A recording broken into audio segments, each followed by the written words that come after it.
avanzamos en el fortalecimiento de la independencia de la justicia. Quiero que nos congratulemos que por primera vez se está condenando por corrupción a altos funcionarios. ¿Qué piensa de esto, lo que hizo la Corte? ¿Es común? Lo que hoy produce la Corte es el mal. Decimos que resuelva la justicia, no hay que entrometerse en la justicia, justicia independiente. Y cuando no te gusta un fallo, enseguida le pegas a la Corte. La decisión de la Corte es una cachetada, es un insulto a los argentinos. Demuestra esta Corte con una decisión en la cual no piden suspender el juicio, pero le marca la cancha al Tribunal Oral que mejor dilatemos un poco. De la Corte van a revisar de golpe este juicio, este expediente, de un juicio oral que se iba a hacer el martes, loco. El martes. Que no haya impunidad. Lo que todos queremos es eso. La decisión de la Corte, por más que se apoye en algunas cuestiones legales, la falta de prueba, etcétera, por más que se apoye en algunas cuestiones legales, la falta de prueba, etcétera.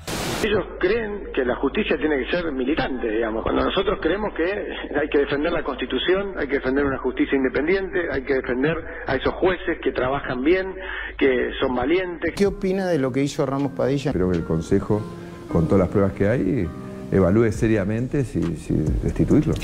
Ramos Padilla ya ha hecho varias. Ellos creen que la justicia tiene que ser militante, digamos. Marcos Peña, pero pobre, Marcos Peña no es abogado. A Laura Alonso tampoco. Es una escandalosa resolución con olor a Alberto Fernández. Me impresionó mucho, es muy impactante. Porque créeme que si yo puedo poner en fila 4 votos de la Corte, córranse, soy el dueño de la Argentina. No se puede decir semejante estupidez, sinceramente, no se puede. Es un fallo muy inusual, obviamente tiene un condimento político muy grande. Lo que sí preocupa es que esto lo que hace es impedir la realización de un juicio oral. Trae esta Corte con una decisión en la cual no piden suspender el juicio. Que esto lo que hace es impedir la realización de un juicio oral. Evidentemente la política todavía sigue influyendo demasiado en la justicia.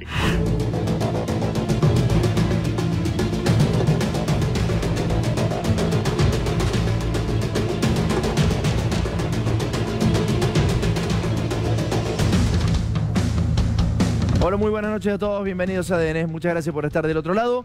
Bueno, la verdad es que estos son los ataques y estas son las contradicciones que tiene el presidente Mauricio Macri respecto a la institucionalidad en la Argentina y el resto de sus funcionarios.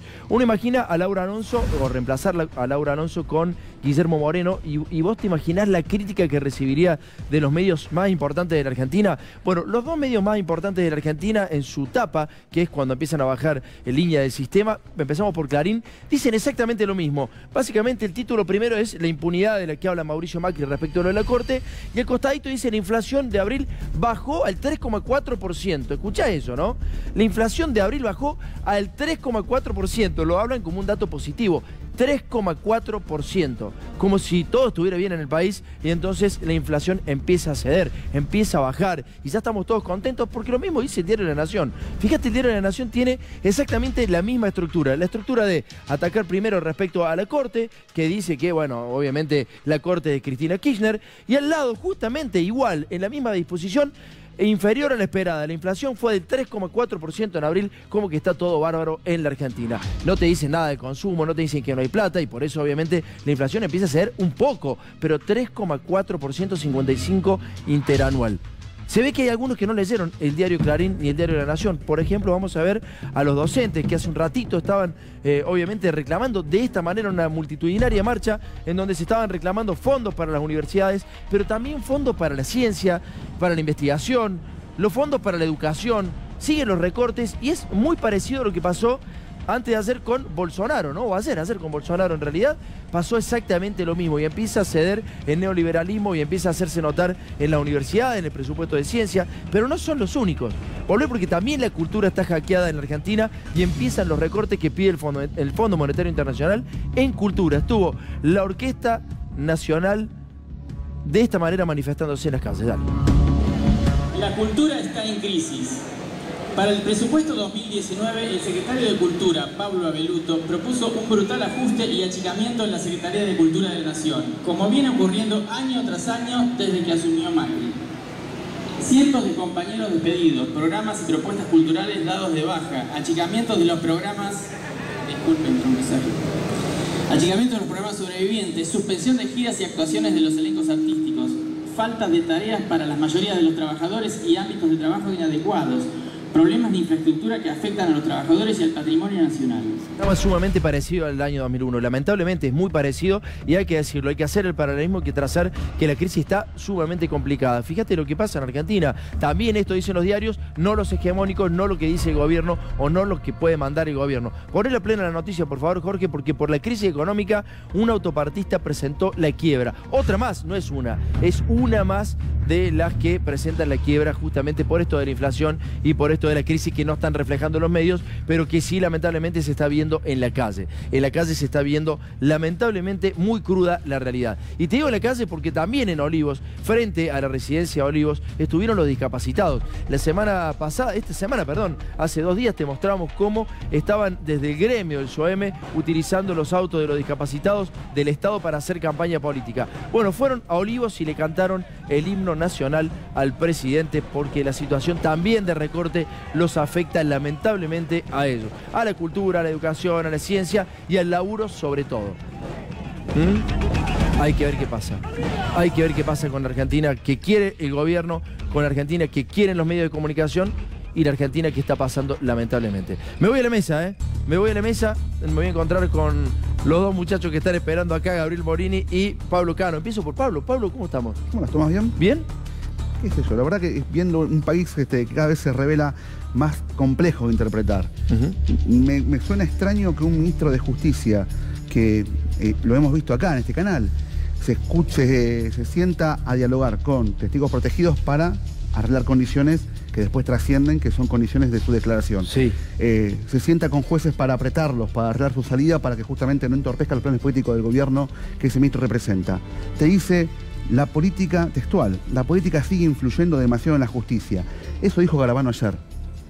Y hoy salió a desconocer que hubiese operaciones u operadores del gobierno que han afectado la interpretación del fallo de la Corte o de la resolución de la Corte respecto del juicio oral que empezaba contra el... Para mí el problema no es de Garabano, el problema es que la gente le cree a Garabano. Después de haber apretado a Rosansky como lo apretó, después de las grabaciones que se escucharon, de la intervención con Fariña. No una declaración pública respecto a estas cosas. No, claro, no lo va a hacer. No lo va a hacer, no tiene por qué hacerlo. Es lo que piensan ellos, digamos, ¿no? Está claro que este gobierno tiene como metodología central en este momento de profundización de la crisis económica, profundizar una grieta, y ya no es una grieta entre kirchneristas y macristas, es una grieta entre verdad y mentira. Y ya lo dijo el indio Solari, violencia es mentir. Bueno, lo que vamos a hablar ahora es la cuestión judicial política, digamos. Gabriel, ¿cómo andas? Buenas noches. Seguro, buenas noches, Tomás. Ayer fue un día de furia contra la Corte por parte del gobierno. Hoy fue un día de marcha atrás en diversos aspectos con respecto a lo que había sido la resolución del martes.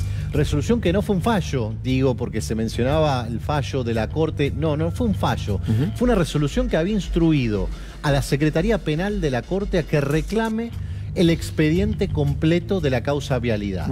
Ahora bien, ¿qué pasó en el medio? ¿Por qué esta marcha atrás? Bueno, hay muchas explicaciones, muchos factores que tuvieron influencia, entre ellos obviamente la presión oficial que se hizo sentir y mucho, pero además podríamos decir que hubo algunos asuntos vinculados con, vamos a decir, no carpetazos, sino alguna tarea de inteligencia sobre alguno de los jueces para generar esta circunstancia. Esta es una sospecha que hoy había en el 4º piso del Palacio de Tribunales y que de alguna manera motivó a reevaluar qué es lo que iban a hacer. Si partimos de esta base, la decisión no tiene nada que ver con la que habían tomado el martes. Tomar las copias certificadas de la causa vialidad no va a generar el mismo efecto que era la suspensión del juicio. Pero hay muchos detalles en el medio. Hay muchas formas de presionar, lo dijiste recién, los carpetazos, que está cada vez más claro que el gobierno a través de la CIDE aprieta no solamente a funcionarios públicos, sino también a la gente de la justicia, que también son funcionarios públicos, y a empresarios también han apretado con carpetazos. Pero fíjate cómo lo hacen directamente a través de los medios de comunicación. Recién te mostrábamos 2 tapas que son casi el calco de los medios más importantes de la Argentina. La Corte Suprema ya votó por Cristina Kirchner. Esto dice Joaquín Morales Solá hoy en La Nación. Esto también es un artículo muy importante. Casi todos los títulos iban en este sentido, ¿no? Sí, y además hay que agregar que todos daban por hecho que la suspensión estaba dada. Es más, se creyó así. ¿Qué pasó? El Tribunal Oral Federal número 2 no quiso absorber el costo político que significaba firmar la suspensión del juicio. Claro. Entonces, a pesar de que habían deslizado, que eso estaba confirmado, que el juicio no se hacía y que lo iban a suspender, hoy a la mañana lo que dijeron los jueces fue, no, vamos a cumplir con la orden. Vamos a simplemente enviarle a la Corte lo que la Corte nos pidió, que son los expedientes centrales. Claro. Y esperar a ver qué pasa. Que la Corte diga, o lo suspendo, o que la Corte retenga el expediente y ahí nosotros vamos a decir, bueno, se suspende porque el martes no puede empezar. La diferencia entre un factor y el otro era el tiempo. Ahora bien, ¿qué pasó en el medio también como para generar esta situación? Bueno, la Corte empezó a ver todo este tipo de reacciones que había en contra del tema de su decisión de... Ahora, eso es increíble, Gabriel. Si un tipo de la Corte que cobra lo que cobra, que tiene intangibilidad, que no paga ganancias, que se va a quedar, se va a perpetuar en ese poder, digo, que le tenga miedo, porque hablabas vos recién, digamos... Pará, Tomás, estamos diciendo recién que el ministro de Justicia aprieta jueces camaristas para echarlo. Tenemos un montón de presos sin condena porque este gobierno los pone presos con su presión mediática y política. Y Gabriel deja de deslizar algo que fue el rum durante toda la mañana. Aparecieron operaciones de inteligencia de bajo nivel. Que bajo nivel quiere decir que no aparecieron en los medios, pero que circularon los rumores sobre cosas vinculadas con los jueces de la Suprema Corte. No. Y le deben llevar la carpetita y le decir, mirá Maqueda lo que tenés vos, mirá con quién saliste vos, Rosati, y empieza, sí, seguramente eso pasa, claramente. Los mismos tipos que fueron de la AFI a apretarlo Carzoglio, ¿por qué no van a ir a la Corte Suprema de Justicia? ¿Pepín Rodríguez sigue operando en la justicia o ya no está más? Entiendo que está encargado de las operaciones especiales. No estoy hablando de nada... ¿Qué es una operación especial? A ver, operaciones especiales son las misiones que encarna el gobierno de la manera más audaz con respecto a algunos temas de justicia. Claro. Estamos hablando, por ejemplo, de lo que es el caso YPF, la demanda en los Estados Unidos. Digo, a ese tipo de cosas me refiero. Y obviamente a nivel estructural también tiene cierto grado de injerencia. Claro. Digamos, desde el diseño de lo que iba a ser la Corte Suprema con 2 jueces nombrados por decreto, del que él fue ideólogo, hasta la presidencia, sacar de la presidencia a Ricardo Lorenzetti y colocar a Carlos Rosenkrantz en ese lugar. La muñeca de Pepín atrás. Claro, además el ideólogo, uno de los impulsores y con un lugar preponderante dentro de la denominada mesa judicial. Ahora, si uno tiene que graficar la relación entre la mesa judicial y la Corte, es inexistente.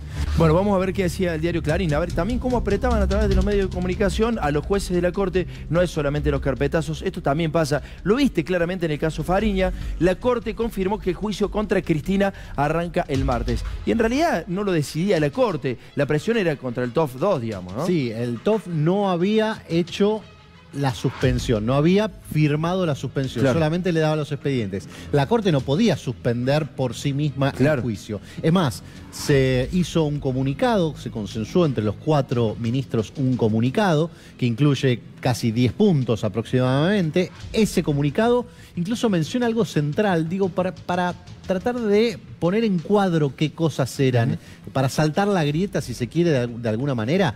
Sí, el juicio que va a comenzar el martes está destinado a iluminar y echar justicia sobre determinados hechos de presunta corrupción. El caso tiene que estar investigado lo suficientemente bien para no dejar aristas posibles para que a la larga la cuestión termine cayendo por nulidad, termine cayendo o porque el juicio está mal hecho, o porque la investigación estuvo mal hecha, o porque no hubo garantías para llevar adelante esa investigación. Es una investigación incompleta. Lo digo con mucha pena, me parece que hay muchas pruebas, no estoy seguro que hay muchas pruebas de que ese juicio va a terminar mal. Hay muchas, y eso me parece que es lo que intuye la Corte, por eso toma el riesgo político. Sería un doble riesgo. El riesgo político de ingresar a pedir esto a la Corte y después de no poder sostenerlo. Claro. Con lo cual es una imagen de desgaste importante. Pero agrego lo siguiente. Sobornos del Senado. Una causa que terminó en absoluciones. Caso AMIA. El AMIA 1. Escandaloso nivel de encubrimiento que hubo. Caso Armas. Termina siendo absuelto por prescripción en ya a años luz de la fecha de realización, tanto de los juicios como de las investigaciones. O sea, de acá a 10 años podríamos encontrarnos con obra pública en Santa Cruz totalmente nulificado. Yo creo que mucho tiempo antes. Ahora, ¿qué pasa? ¿Cuál es el problema central al que se enfrenta esta situación?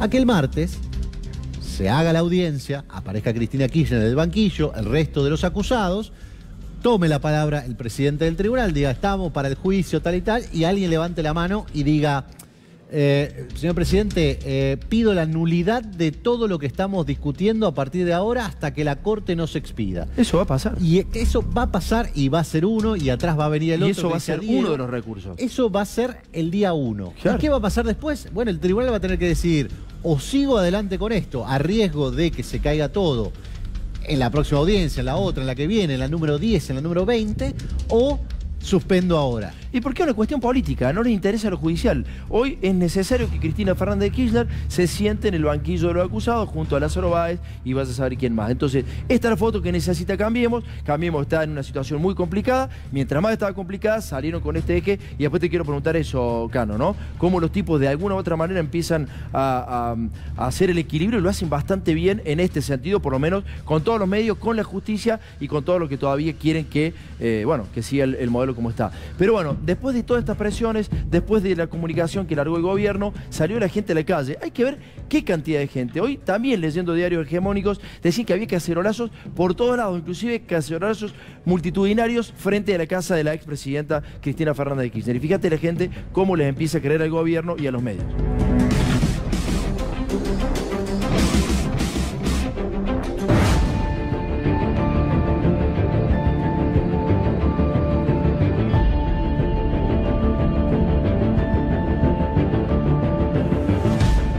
Esta reacción que se vio colectiva contra lo que pasó ayer en el tema judicial.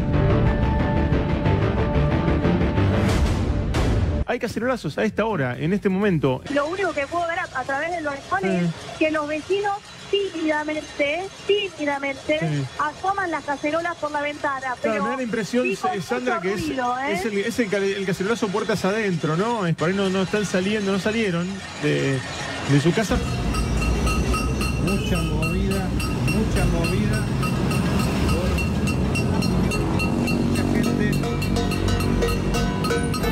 Aquellos que tuvimos muchos cacerolazos o muchas coberturas encima de cacerolazos, recordamos más el cuerpo presente que la cacerola. Claro. Esto fue al revés. Era más el ruido que la gente. Era un cacerolazo tímido. Esta reacción que se vio colectiva contra lo que pasó ayer en el tema judicial. ¿Sabes qué? Yo quería, de hecho yo salí a la calle, en el instinto periodístico, salí a buscar gente, no encontré uno. Esta reacción que se vio colectiva. ¿Qué le parece la decisión de la Corte? Una. Sabe que se revirtió, ¿no? No. ¿Cuándo se revirtió? Esta mañana. No me digas. Estoy cacerolando al frente, pero sigo. Señores, libertad.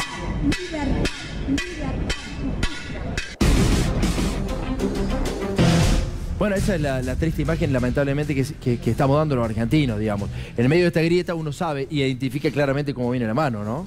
La verdad, Tomás, es cuando uno mira esto y dice, bueno, precisaban un cacerolazo, aunque sea tímido, aunque sea puertas adentro, para que el presidente al día siguiente diga lo que dijo, que es una barbaridad. ¿Cómo un cacerolazo puertas adentro? ¿Qué significa eso? ¿Cómo hago sin reírme? Es imposible. Es que pasa algo, Tomás. Mira, yo recuerdo la primera marcha de apoyo a Ramos Padilla. Sí. Una marcha en la puerta de tribunales que habrá habido más o menos 15.000 personas. No fue un espacio político, no fue un sindicato, no fue un micro, un día de semana, 7 de la tarde. A ver, cuando hay necesidad de la gente de expresarse, de alguna forma esa gente encuentra un punto de encuentro y va a un lugar donde se hace visible. Esto de tímidamente bajo la luz del balcón suena una cacerola, me parece mucho más a una juvenilla de chicos bien que se prendieron que a una manifestación del campo, no popular, pero sí ciudadano. Claro. Te agrego un ejemplo que me lo daban hoy en la Corte, un poco mofándose del tema cacerolazo, como motivo, digamos, de alguna marcha atrás. La Corte se tuvo que bancar con el 2x1, 100.000 personas en la calle, ¿no? Claro. Ese sí fue impresionante. ¿En la Corte tomaron este mensaje así de esa manera? ¿Con sorna lo tomaron el mensaje? En realidad el de los cacerolazos sí. O sea, eso no fue lo que cambió absolutamente nada. Digamos, sería muy inocente pensar que esta muestra de expresión tan atomizada, por decirlo de alguna manera, descriptiva y tan la mediática pobre, fue fuerte, Gabriel, tan pobre magnitud. Sí, estoy hablando incluso cómo se magnificaron la lectura que hicieron también los medios del cacerolazo. digamos, es muy pobre el material para exhibir en materia cuantitativa.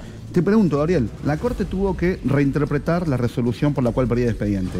Pero el expediente igualmente lo pidió y lo va a recibir. Con El expediente ya lo recibió. Ya lo recibió. Están certificadas 60 cuerpos de la causa original Entonces, vialidad. la Corte va a tener que tomar una resolución respecto de lo que ha hecho con ese expediente. ¿Qué va a pasar con eso? Bueno, eso es lo que puede pasar, los escenarios que se abren a partir de ahora.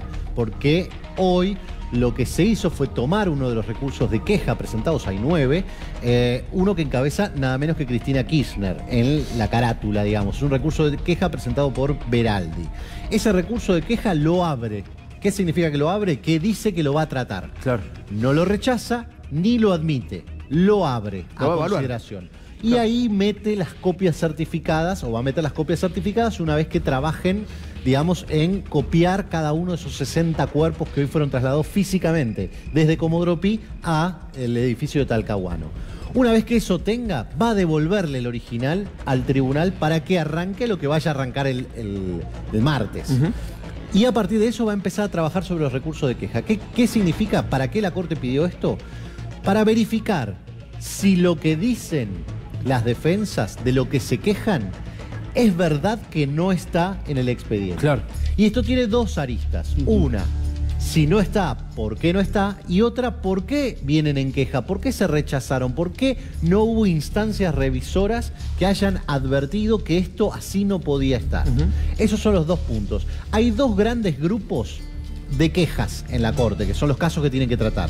Uno tiene que ver precisamente con la falta de prueba, que eso derivaría en una denegación de justicia, pero la falta de prueba viene a ser las pericias.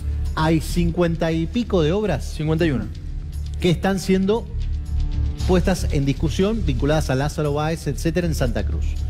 De esas, el tribunal tomó la decisión de tomar una muestra, el 10%. 5 obras. 5. De esas no hay terminadas pericias, de 0 obras. ¿No hay una pericia terminada? No hay una pericia terminada. No, es tremendo. ¿Qué dicen los? Esas pericias van a estar a fines de julio, pongámosle. ¿Qué es lo que dicen en la Corte? Bueno, habrá que ver si esto ocurre, si esto está bien o está mal. Pero hubo instancias revisoras que antes dijeron que esto estaba bien. Así que atención, y una de ellas es casación, porque mucho se mira la Sala 4 de casación, que fue la que constantemente rechazó los recursos de las defensas. Pero atención, porque hay un conflicto que va más abajo todavía, y es que no se entiende bien en la causa cómo la Sala 4 se queda con los recursos que presentan las defensas, cuando en realidad la competencia original de la causa vialidad era la Sala 1. Claro. Entonces ahí vos tenés un conflicto que puede llegar a anular todo.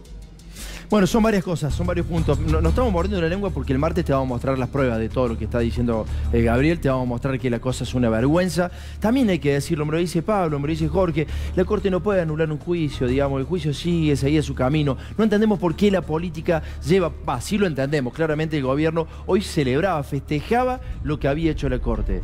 La verdad es que lo rescató el tema de la Corte Suprema de Justicia de la Nación, aunque tergiversado el mensaje. Esto decía Laura Alonso, la Guillermo Moreno de Mauricio Macri.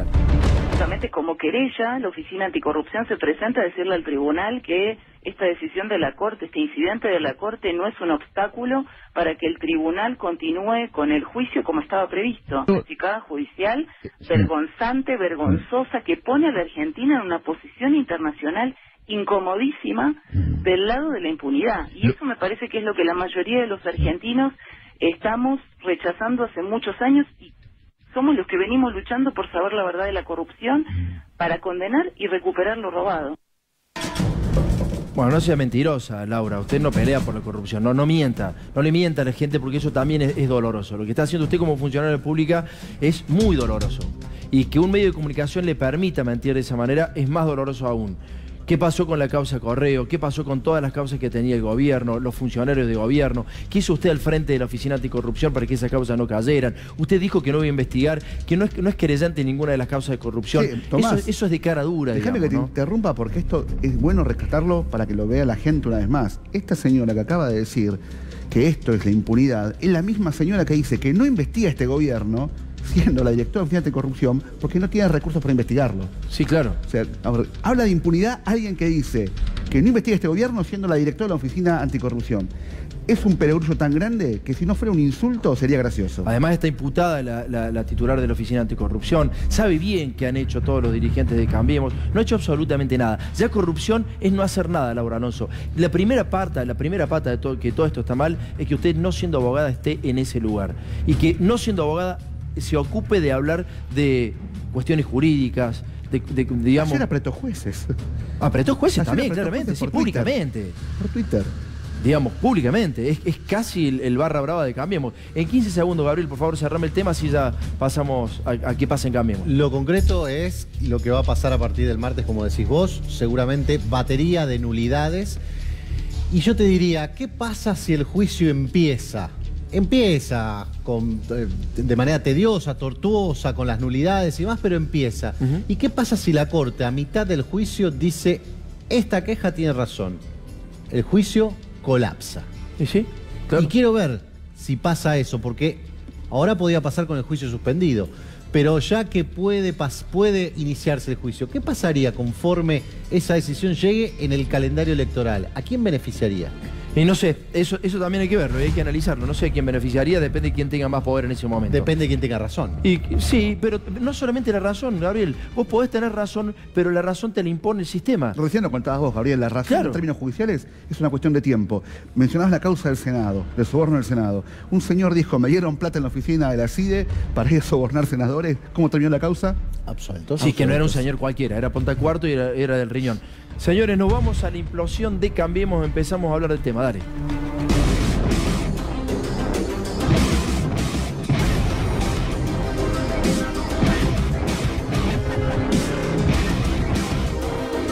¿Hay alguna chance, de 0 a 10 usted me dirá, de que el candidato no sea el elegido hasta ahora por Cambiemos, el presidente Macri?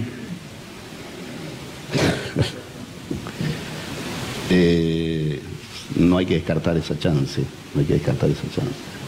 No. Creo que tenemos que estar abiertos a todas las posibilidades, a todas.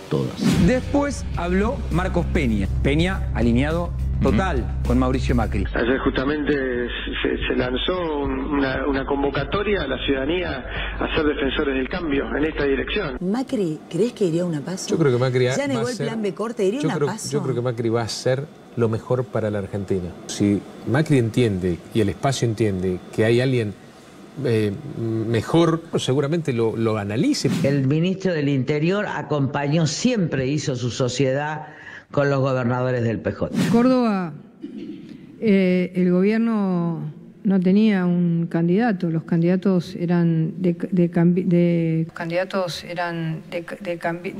Cambiemos, no fueron ninguno como Cambiemos. Es cierto, Cambiemos no apoyó a Cambiemos y a Patricia Burley mejor no contestarle. Nunca hablé de Schiaretti y la droga. Hablé de la droga, que es su responsabilidad también. Ganó Negri, porque ganó la decencia en el Partido Radical. Perdieron los que no acompañaron a nadie, perdieron los que se borraron. Yo no sé si le dio una mano a Negri, lo creo que lo que le dieron la peor mano a Negri fue el PRO. Carrió dijo que le daban asco los que en una derrota no estaban. Qué terrible es que en las derrotas se borren todos. Me dan asco. Carrió se cruzó con Mazot. Sabía que eras pícaro, pero no tan HDP. Se cruzaron por un pasillo y ella le dijo, no sabías que era tan HDP. ¿Por qué lo insulta? ¿Por qué? Obviamente se cruza no solo una vez, ¿no? Varias veces se lo repitió. Esto tiene que ver con las elecciones en Córdoba, exactamente. Muy pocos estuvieron con Negri en Córdoba, ¿no? Bueno, a mí eso no me sorprende, si viene pasando en todas las provincias. Lo que hay es un desgaste muy fuerte de la marca Cambiemos. Y eso también es un dato objetivo que tiene que tenerse en cuenta, que también se va verificando en cada una de las elecciones. Ahora, lo que responde Marcos Peña en esas reuniones es: lo que está haciendo el radicalismo es el típico tironeo, lo tenemos todo arreglado, es el reparte de cargos y demás. Eso fue el error que cometieron originalmente, razonar que nosotros éramos la vieja política y que somos unos mangueros de cargo. Y la verdad es una subestimación a un partido con más de 100 años increíble, porque habrá mangueros de cargo como en cualquier partido político, también en el PRO. No es lo que piensa Mauricio Macri, que ustedes son mangueros de cargo, Stobarani, es lo que piensa la realidad, lo que piensa la gente, digamos, en general. Parecen como mangueros de cargo los radicales, ¿no? Sobre todo en este gobierno. Corre por su cuenta, Méndez. ¿Y qué pasa? ¿Pero qué pasa en las provincias? ¿Qué pasa en el gobierno nacional? Vamos a poner blanco sobre negro. ¿Quiénes son los radicales? Los radicales entregaron una historia de 100 años, la representación de las clases medias urbanas a Cambiemos. Y no se lo entregaron un Cambiemos que era de centro-derecha. Se lo entregaron un Cambiemos de derecha y que encima los saca de toda mesa de decisión política. Los tiene casi como los cadetes de la fuerza política. Por eso Cambiemos cruje, por eso lo que estamos viendo es un proceso de degradación tan grande. Fíjate una cosa que no se está hablando en Cambiemos, es quién va de vice de Macri. Apenas se está hablando de si Macri sigue siendo candidato o no. Sí. El vice de Macri, el 22 de junio, el día que cierren las listas, la cantidad de radicales que se pueden llegar a quedar afuera de ese cierre de listas, porque todas estas cosas que hace Cornejo, que hace el propio Morales, que hace Storani, esto en un cierre de listas se pasa factura. Sí, claro. El 23 de junio, acordate lo que te digo hoy, la sangría política que va a tener Cambiemos va a ser muy grande. Bueno, nos vamos para atrás, vamos a ver qué pasa con Cambiemos en este momento. ¿Se está implosionando Cambiemos? Se lo vamos a preguntar a Mauro, porque había un candidato muy conocido, muy reconocido, que después terminó hablando con muchos medios de comunicación, denunciando cosas muy fuertes. Pero en esto, la verdad es que empieza como a desnudar qué pasa con Cambiemos y su marketing, ¿no? Si lo van a poder seguir aplicando, ¿no, Mauro? ¿Cómo andás? Muy bien, buenas noches. Estás hablando de Osvaldo Marasco, que era candidato a intendente de Ituzaingó. Me estás mirando raro. Te estoy mirando raro porque estás con camisa celeste, pantaloncito gris. No te vi un cacheto al aire. Me estoy adecuando a las normas que impone Durán Barba. La norma hizo de Durán Barba. Realizar cada uno de los timbreos. Te decía, Osvaldo Marasco fue candidato en 2015 a intendente de Ituzaingó. Ahora es candidato a intendente de Ituzaingó, pero por Roberto Labaña. Sí. ¿Qué significa esto? Que no forma parte más de la fuerza política Cambiemos. Y en 2015, por supuesto, recorría las calles, caminaba las calles, timbreaba junto a Mauricio Macri por las veredas y las calles de su barrio. Hoy, ese mismo panorama lo volvimos a hacer 4 años después con un escenario completamente diferente. ¿Cuál es la realidad? ¿Cuál es el engaño acá? El engaño es el marketing puro y el engaño también es la gente dejándose y absorber este tipo de situaciones. Digo, la gente sabe, se tiene que dar cuenta que hay como algo incómodo en Mauricio Macri y en sus candidatos. No pueden ser todos iguales, no pueden reaccionar todos de la misma manera y esto es lo que va a develar ahora Mauro Fulco. Lo hizo con un candidato en aquel momento y te muestra cómo fue la farsa. Si llego a ser presidente vas a ser parte del cambio, vas a estar incluido. Y no voy a parar de trabajar hasta que vos, tus hijos y tu familia estén mejor. En 2015 estuviste caminando estas mismas calles de Ituzaingó con el presidente Macri. Exacto, sí, hacíamos las caminatas en teoría informales. ¿Por qué en teoría? En teoría informales porque parecían como genuinas, era todo coacheado. Detrás nuestro aparecíamos solo los dos, pero detrás nuestro había policías, todo el equipo de filmación, casi nada estaba improvisado. Camisita celeste, chupín, te faltaría. No voy, no la camperita, porque todos eran iguales. Pero estoy bien luqueado. Me tenés que llamar Osby. Osby, yo te llamo Mauri. Ok, Osby, estoy bien de camisa celeste. Perfecto, camisa celeste. El look me da natural, Osby. tenés que tener la camisa afuera. La camisita afuera. La camisa afuera. Una de las directivas que nos daba Durán Barba a todos es que a los barrios pobres no íbamos, directamente no podíamos hacer actos grandes porque no querían identificarse con el bombo. Me contaste fuera de cámara que el presidente no sabía en muchas casas que había que golpear las manos. Claro, lo extremo porque él venía como para tocar el portero eléctrico. Le decíamos, Mauricio, acá no hay portero eléctrico, acá tenés que golpear la mano, acá te sale un perro en cualquier momento. Cuando venía Macri en 2015, venía en helicóptero y bajaba detrás de aquellas puertas que vemos a lo lejos y de ahí venía caminando, entrábamos al depósito. O sea, aterrizaba allá y venía para este lado. Exactamente. Mucha alegría de que se viene el cambio, se puede vivir mejor, merecemos vivir mejor y lo vamos a hacer, juntos lo vamos a hacer. Alberto, en 2015 el presidente Macri estuvo acá en tu depósito. Acá está mi hermano, mi hija. ¿Qué cambió entre 2015 y hoy? Es una diferencia tremenda lo que ha pasado. En el 2015 la gente tenía optimismo, tenía una esperanza, esperaba por un cambio y realmente el cambio no sucedió. Lástima porque tuvimos 3 años, creo que se pierde una gran oportunidad. De todas las cosas que se dijeron, hasta ahora son muy pocas las que se van cumpliendo. Nosotros a 3 años y medio ahora del gobierno de Macri no podemos seguir echando la culpa a los que estuvieron anteriormente. Ya a esta altura nos tendríamos que hacer cargo, o se tendrían que hacer cargo, aquellos que piensan de que iban a producir el cambio, que el cambio realmente no estuvo. Porque la pobreza se incrementó, porque la gente no tiene trabajo y hay chicos que no tienen para comer. Al país lo vamos a sacar adelante todos juntos. Mauricio Macri, presidente. Gabriela Michetti, vice. Cambiemos. Lista 135. Vamos a cambiar de tema y nos vamos a meter ahora sí en la corrupción en Santa Cruz. La corrupción en Santa Cruz, pero de Cambiemos. Vamos a hablar de Mariana Zubik, vamos a hablar del esposo de Mariana Zubik, de Eduardo Costa, y vas a ver cómo te han robado la energía al país, cómo lo están saqueando al país estos muchachos. Primero los saludo a Miguel. ¿Cómo anda, Miguel? Buenas noches. Buenas noches, Tomás. ¿Todo bien? Todo bien, tiene que ver con el desmantelamiento, como vos decís, de yacimientos carboníferos en Río Turbio. Todo esto lo hacen para generar negocios para las petroleras, además para generar parte de lo que tuvo que ver con el desmantelamiento del Estado. Hicieron lo mismo con Astilleros Río Santiago, hicieron lo mismo con fabricaciones militares. En ese lugar, en Río Turbio, hay carbón para abastecer a toda Santa Cruz, para abastecer al sistema interconectado nacional. Lo que hicieron y plantearon como excusa es que había que detener la obra. Vos fíjate que se llegó al 85% según información Vamos despacito, oficial. Miguel, vamos despacito. Le vamos a mostrar a la gente qué hay en Santa Cruz, qué hay en ese lugar. Se podría abastecer a través de la usina termoeléctrica. Por favor, Jorge, mostrámela. Es el primer paño. Ponele a pleno. Esta usina termoeléctrica podría abastecer de energía eléctrica a toda la Patagonia. El gobierno anterior lo dejó al 86% según una auditoría general de la Nación que realizó ahí en el año 2015, la dejó al 86% y ahora está al 86%. Es decir, Cambiemos la abandonó. ¿Qué iba a hacer? ¿Cómo iba a abastecer de energía eso a la Patagonia? Por 400 años, gracias a el carbón que está en yacimiento de Río Turbio. Fíjate, esto es yacimiento de Río Turbio. Este yacimiento tiene toneladas y toneladas de carbón que iban a hacer funcionar a la usina termoeléctrica. ¿Y cuánta energía le podía dar al país? Fíjate, ahora vas a ver las imágenes.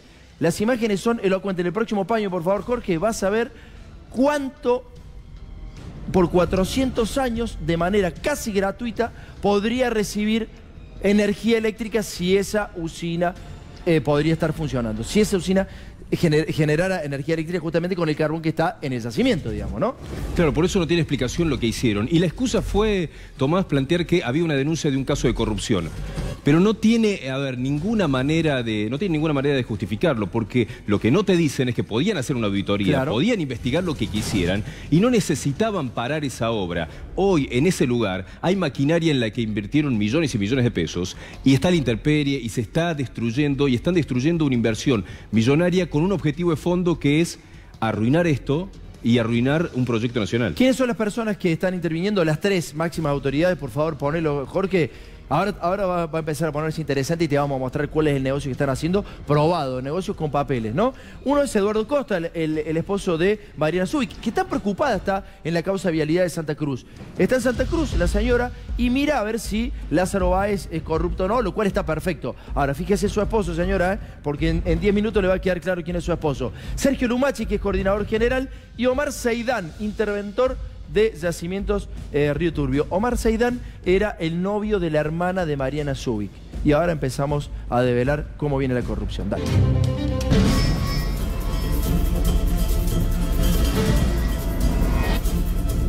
¿Qué ocurrió a partir del año 2016 con Yacimientos Carboníferos Río Turbio? Por ahí lo principal para poder entender bien esta cuestión es cómo se hace la electricidad. En el mundo, aproximadamente un 30% de la energía eléctrica se hace con carbón. En la República Argentina, es menos del 1%.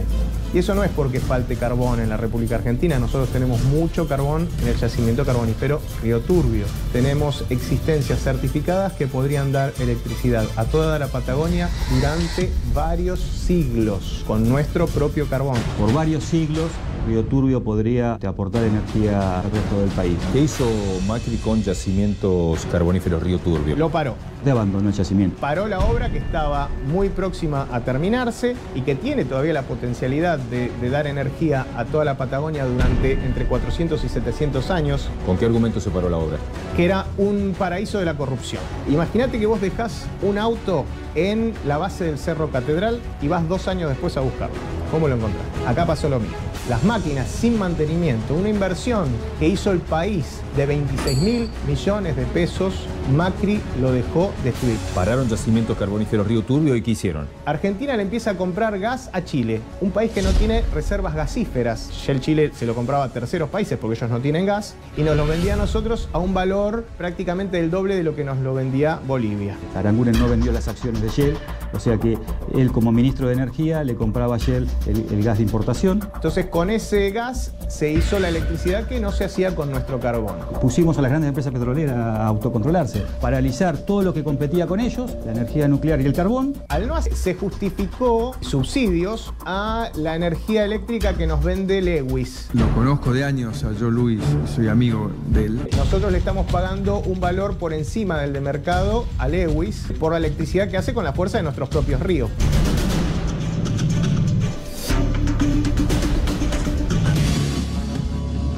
Gabriel, decime quién es Omar Saidán, además de todo lo que vas a ver ahora. Bueno, además de haber sido el interventor designado por esta gestión, es el denunciante de la causa Yacimientos Carboníferos Río Turbio en el tramo de los acuerdos o los convenios para su desarrollo. Esa causa generó el desafuero, con la instrucción del fiscal Carlos Stornelli, generó lo que luego fue el desafuero de Julio De Vido y la prisión de Julio De Vido. Precisamente por esta causa está detenido Julio De Vido, entre otras, digamos, sobre las que se dictó prisión preventiva, pero inicialmente esta causa desató esta cuestión y parte de lo que se aducía en ese momento para justificar la prisión fue que había documentos que habían desaparecido. Bueno, había parte de esos documentos que habían sido exhibidos en un programa de televisión por Eduardo Costa.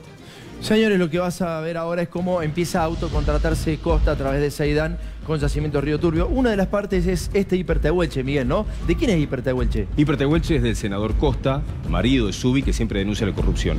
Y en este caso, ¿qué hicieron? Denunciaron ellos mismos. Y ellos, a ver, no se denunciaron. Se compraron acá, digamos. Compraron todos los materiales de construcción para reformar las casas de Saidán y las casas de otros empleados en el Hipertehuelche. Claro, lo que ocurrió es que Saidán fue a la casa que tenía para usar y no le gustaba la decoración. Claro. Entonces lo que hizo fue pedir que se hagan remodelaciones. Eligió para remodelar todos los materiales de Hipertehuelche, que es de Costa. Así, de esta forma, un funcionario de Cambiemos, amigo de Costa, hace que Cambiemos compre Cambiemos. Pero no solamente esto, también necesitaban supuestamente camionetas. No la necesitaban, pero de todas maneras dijeron que la necesitaban. ¿Y dónde la compraron, Miguel? La compraron en la concesionaria del señor Eduardo Costa, el esposo de Mariana Subi. ¿Está claro? Lo que hicieron además es una licitación dirigida porque planteaban que no podía comprar nadie que no estuviera en un radio determinado de kilómetros. Justo ahí, de casualidad, estaba solamente el senador Costa y otra vez Cambiemos le compró Cambiemos, en este caso camionetas. Lo que vas a ver ahora son algunos nombramientos. Accedimos a la planilla de todos los trabajadores, pero mira, Omar Saidán es el ex concuñado de Costa, que es interventor, cobra 300.000 pesos por mes. Sergio Lumachi, que es el amigo de Saidán, que el coordinador general, cobra 280.000 pesos por mes. Víctor Lumachi, mira vos, aparece el hermano de Sergio Lumachi como jefe de compras, 130.000 pesos. Carlos Martínez, que es concuñado de Saidán, mirá todos los familiares, 120 lucas. Cintia da Silva, que es la secretaria y además es cuñada de Saidán, cobra 100.000 pesos. Miguel López, el chofer de Costa, como chofer, 130.000 pesos. Antonella Capelo, la hija de... ¿Te acordás del tipo que era el secretario de Minería de la Nación que decía que tomaba él cianuro? 120 lucas cobra la hija. Y Ángel Miño, que es el carnicero de Saidán, cobra 90.000 pesos. Toma. Y además, te voy a mostrar la fotito que se sacaron cuando ganó Costa la senaduría. Este es en el despacho de Yacimiento Río Turbio. Para eso se utiliza a Da Silva, la secretaria, Seidán y Lumachi, todos tomando whisky adentro de lo que es Yacimiento Río Turbio. Vamos a la segunda parte de la nota. Dale.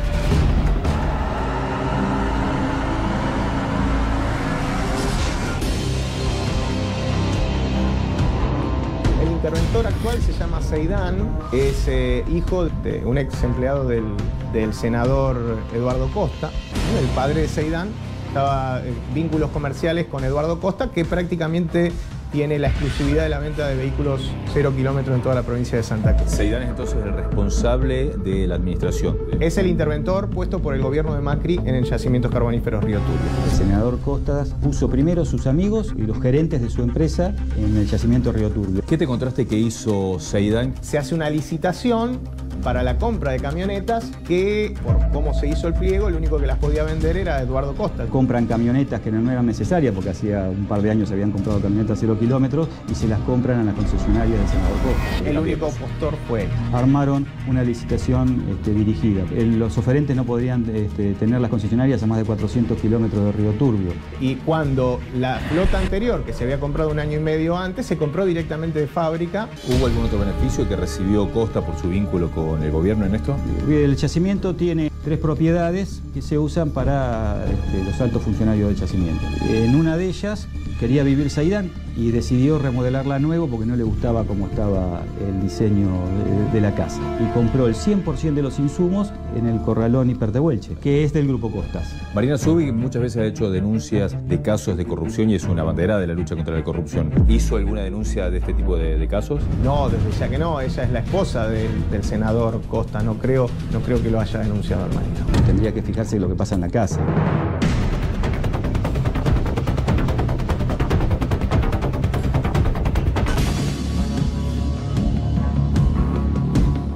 Y de acá salió lo peor, digamos. Básicamente lo que pasó fue que trajeron una persona que vendía ropa al Yacimiento Río Turbio, y lo que hicieron con esa persona es que ahora comercializa el carbón de Río Turbio. Es decir, no lo utilizan para darle energía a la gente de La Pampa, casi a toda la Patagonia, perdón, de manera gratuita, sino que lo utilizan a ese carbón con un intermediario que antes vendía ropa y se lo vende el yacimiento a $56.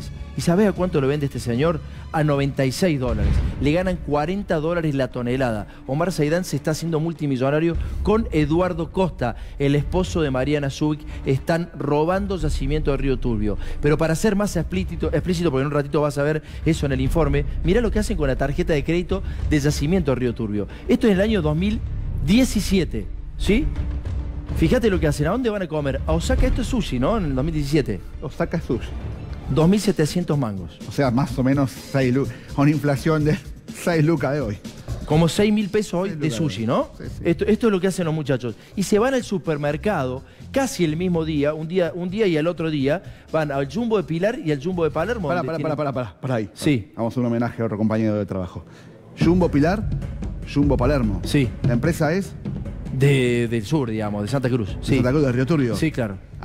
¿Por qué vienen a comprar acá al Jumbo de Pilar y de Palermo? Supuestamente tiene 2 casas. Una la tiene en Pilar y otra la tiene en Palermo. Y ahí tenés lo que gastan en el supermercado. Usaban la tarjeta de la empresa de Yacimientos Carboníferos de Río Turbio de Santa Cruz para ir a hacer las compras al supermercado de Jumbo de Pilar y Jumbo de Palermo. Y para comprar sushi y para ir a la parrilla asador. Te diría que me molesta más esto que se están choreando el negocio del carbón. Porque esto inclusive la plata de la provincia la gastan afuera encima. Pero esto es más claro. Mira, 4.500 pesos en el 2017 en parrilla. Es una cosa increíble. Y la otra tarjeta, la de Lumachi, que también hacen exactamente lo mismo. Esto pasa todos los meses. Del año 2017 hasta hoy. Se compran helado, van a la farmacia y pagan con la tarjeta de yacimiento, ¿no? Hagamos un homenaje a la...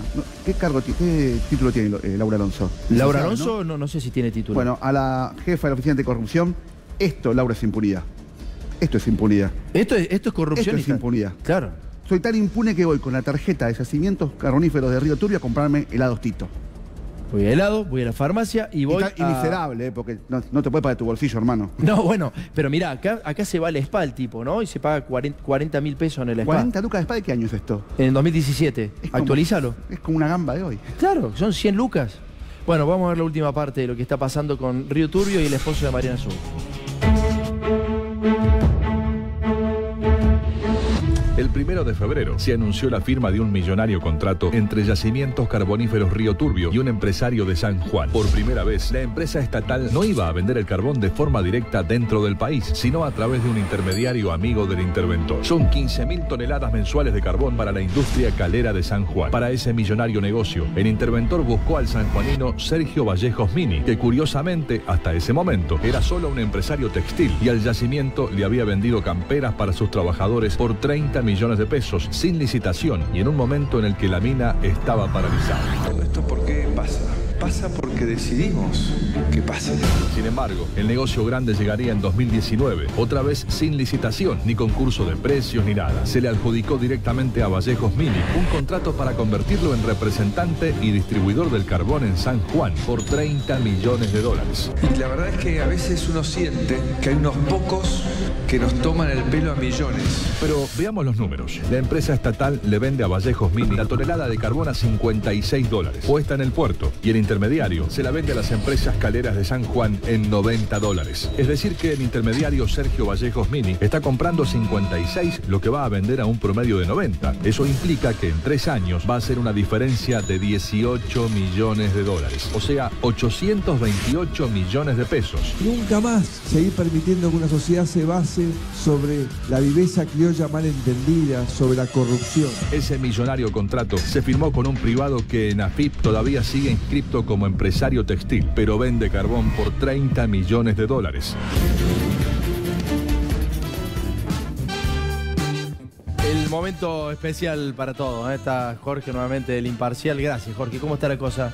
¿Todo bien, vos? ¿Bien? Todo bien. Bueno. En la lucha, en la lucha. ¿En la lucha? Bueno, pero hay que pelear. Hay que pelearla. Sí. Estamos todos en la misma. Así es. Nunca decimos la dirección del Imparcial para la que lo... Decime la dirección. La esquina... La ponemos siempre abajo la dirección. Pero no la puedo decir yo, no la puedo decir yo, señor productor. Dale, decila. Salta, esquina Hipólito Yrigoyen. Quiere comer gratis, tenés cuidado, Jorge. Obvio. Yo prefiero Los cámaras un también, auto, por favor. Todos. ¿Cuándo vamos, Jorge? Todos. Vamos cuando todos, quiera. Cuando quieran, muchachos, todos. Están invitados. Ahora. Ahora, acá en caravana. Bueno. Sí, es peronismo, pero no. Del bueno. Esto es peronismo del bueno. Está bien. ¿Tiene plata ahí usted vos? Va mucho político al Imparcial. Va mucho, sí. Va mucho político, ¿no? Sí, señor. ¿A cuál viste? A ver. A todos. ¿Y dejamos una propina? No la atiendo yo, no la atiendo yo. ¿Cómo va a preguntar eso? ¿Qué hace? Hay algunos que sí, algunos que no, ¿viste? Es como todo, es como los artistas, ¿viste? Que los peronistas dejan una propina. Hay como los artistas que dejan, artistas que no. Para. Ahora ya se puso interesante. ¿Para qué decís eso? Bueno, en general, hay gente que deja y hay gente que no. Bueno, decime quién no deja. No. ¿De qué partido? Queda Hacemos más. como Laura Alonso, lo apretamos acá. Lo apretamos acá, mandamos el Twitter. ¿Pero de qué? ¿Pero no podés decir ni siquiera el partido? No, te dije artista y bueno, político también. Hay algunos muy malos. ¿Sí? Muy mala que. Yo fui mozo. Sí, muy malo. Bueno, vamos con tu tema, Cano. Bueno, la verdad que si no lo vamos a apretar. A ver, ayer lo empiezo y lo termino como un cuentito. ¿Me dejan? Dale. Bueno. Dale. Primera parte del cuentito, no me apures. No la hagas larga. No me apures. Primera parte, ¿qué pasó ayer en la Cámara de Diputados? Hubo sesión. Se cruzaron la doctora Carrió con Nicolás Mazzol. Sí. Te sabía el pícaro, pero no tan hijo de puta. ¿A quiénes dice hijo de puta? Vamos que viene. No, pero textuales. Esto es periodismo. Sí. Ese momento hay un impasse, una votación. Ayer se votó la ley de financiamiento político que tiene una gran novedad. No sé si tenemos la placa para verla. La gran novedad es que permite por primera vez el financiamiento de los partidos políticos por parte de las empresas. Sí. Con un par de errores, voy a llamar, pongo entre paréntesis o entre comillas la palabra errores, que permite algunas cosas que déjame que te marque. A ver. Esto es el informe de la Cámara Electoral donde dice, por ejemplo, que este año para la campaña presidente se puede gastar 453 millones de pesos a la campaña de presidente. Sí. Con lo cual, después cuando vos ves abajo, lo pueden buscar en internet, ves por distrito lo que se puede seguir gastando según la elección de senador o diputado. Claro. El 2% por persona física o persona jurídica pueden aportar, hasta el 2% puede aportar una persona física o jurídica a la campaña. Sí. Punto 1.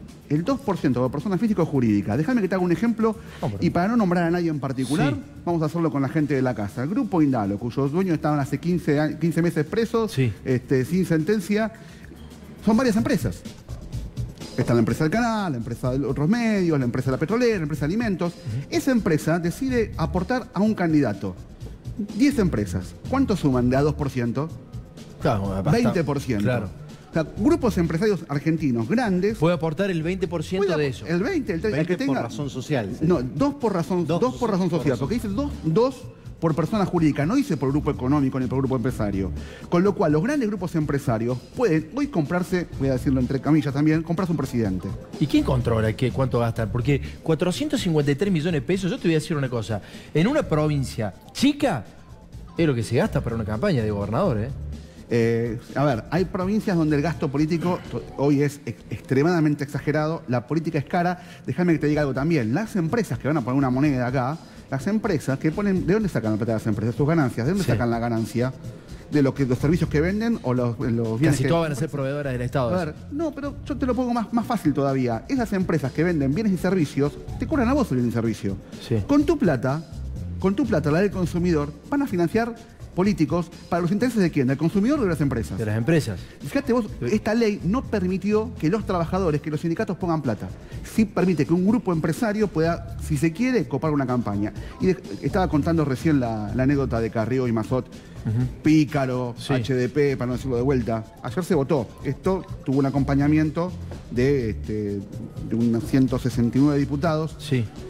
Si yo a vos te digo que sos un HDP y un Pícaro, ¿yo puedo votar como vos?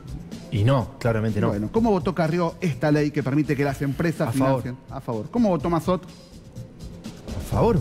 A favor. La verdad, yo no sé si se pelean de joda, para los medios o en serio, pero a la hora de la rosca profunda, están siempre de acuerdo. Eso es negocio. La rosca, digamos, es equivalente en este caso particular a negocio, digamos, ¿no? Lo mejor hubiera sido que el Estado financie para todos por igual y que se controlen estos fondos. Esto es una porquería, 450 millones de pesos. Y te digo una cosa más. Si hay, a ver, muchas veces nos decimos cuando hay campaña electoral, che, cuánta publicidad electoral, cuánta publicidad electoral. Vos ahora dejás, mirá el juego que dejaron con esta ley. Las empresas pueden poner plata y sacaron los segundos gratis para los partidos políticos. Claro. Hay menos. Entonces, ¿qué va a pasar? Partido político que no tiene financiamiento va a tener cada vez menos presencia en los medios masivos de televisión. Gracias, Pablo. Gracias, Gabriel, por hoy. Gracias, Jorge. Muchas gracias por venir. Nos vemos el martes que viene a las 22 horas. Muchas gracias. Quédense con Julián Guarino. Y se quedan con Julián, claro. Muy bien.